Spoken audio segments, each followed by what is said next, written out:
మేము గుడి దగ్గరికి వెళ్ళాము. వాళ్ళు అక్కడ గుడిలో ఎట్లా వచ్చినాయంటే వాళ్ళు హిస్టరీ చెప్పారు. ఇప్పుడు ఇక్కడ దర్గానా మసీదా నాకు ఐడియా లేదు. సో ఇది ఇక్కడ ఎట్లా వచ్చింది అనేది ఎట్లా తెలుసుకోవాలి.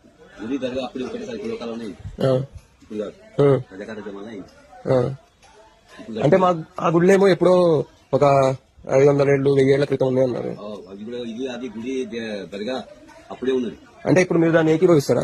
కాలంలో కట్టింది ఇప్పుడు కట్టింది కాదు గుడి కట్టింది కాదు. అంటే చోళులు వాళ్ళే కట్టించారా దర్గా?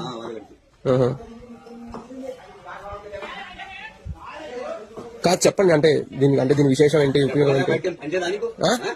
ఎందుకు అరుస్తున్నారు? నేను నార్మల్ గా మాట్లాడుతున్నాను. నేను నార్మల్ గా అయ్యో ఏం అర్థం చేసుకోవాలి? నేను మంచిగా మాట్లాడు. సో ఇట్లా జరిగిన వెంటనే ఒక 10 మంది వచ్చారనమాట. 10 మంది. సో 10 మందిలో సగం మంది టీనేజ్ లో ఉన్న వాళ్ళే. ఆయన హిస్టరీ అయితే ఎందుకు కోపడ్డాడు? నిజం చెప్పొచ్చు కదా. మీ గుళ్ళని కూల్ చేసాము, నేను ఇక్కడ దర్గా కట్టుకున్నాను, నిజం చెప్పొచ్చు కదా. చెప్ప